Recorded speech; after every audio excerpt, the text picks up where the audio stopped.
안녕하세요. 대한민국 탈출입니다. 여러분은 자유 대한민국이 무너지는 소리가 들리십니까? 우리는 지금 한때 풍요로웠던 나라가 어떻게 지옥으로 변하는지 그 잔혹한 매뉴얼이 시행되는 것을 실시간으로 목격하고 있습니다. 베네수엘라와 너무나도 유사합니다.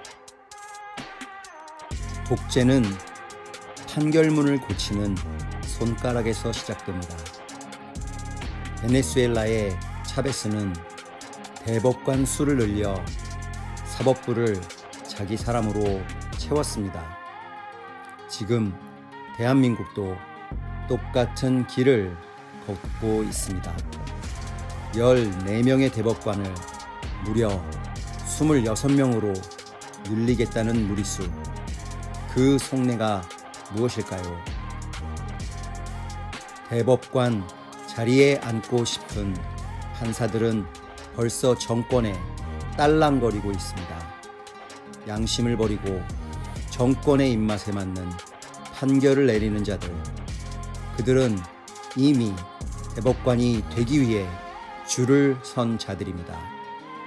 최근 윤석열 전 대통령 관련 재판 결과들이 그것을 증명하지 않습니까? 정의는 죽었고 사법부는 이미 권력에 충전이 되었습니다. 경찰 또한 다르지 않습니다.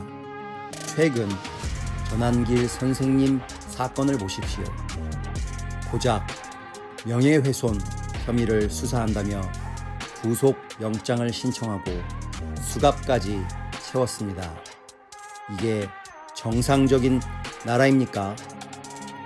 정권에 비판적인 목소리를 내는 자는 누구든 본보기로 짓밟겠다는 공포 정치의 서막입니다. 반대편은 가혹하게 억압하고 정권에는 알아서 기어가는 공권력. 저들이 검찰의 수사권까지 완전히 빼서 공소청으로 만들려는 이유는 명확합니다. 정치적 동지들의 죄는 합법을 위장해 덮어주고 반대파는 경찰의 과잉 수사로 입을 막아버리는 것입니다. 반대파 탄압에는 그토록 민첩한 경찰이 정작 민생 범죄 수사에는 비명을 지르고 있습니다. 수사권 조정 이후 경찰은 업무 과부하로 무너졌고 범죄자들은 법의 그물을 비웃으며 활개칩니다. 권력자는 보호받고 국민은 범죄의 위협에 내몰리는 세상. 대한민국이 이렇게 망가지고 있습니다.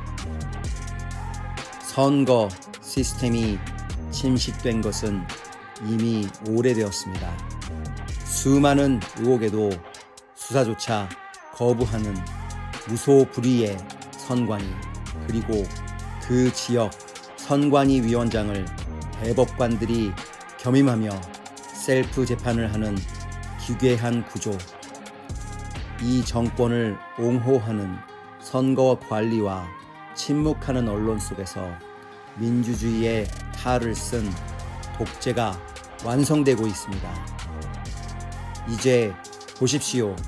입법부는 다수의 힘으로 폭주하고 있고 사법부는 줄을 선 판사들이 장악했으며 행정부의 수장은 그 이재명입니다. 입법, 사법, 행정, 민주주의를 지탱하는 세 개의 기둥이 모두 한 사람의 손아귀에 들어갔습니다. 이것이 바로 완벽한 삼권 장악이며 독재의 완성으로 가는 길입니다. 삼권이 장악된 나라에서 당신의 재산과 생명은 누가 지켜줄까요? 다음 시간에는 이 시스템 파괴가 불러올 경제 폭망의 실체를 공개합니다. 깨어나십시오. 우리에게 남은 시간이 얼마 없습니다. 대한민국 탈출이었습니다.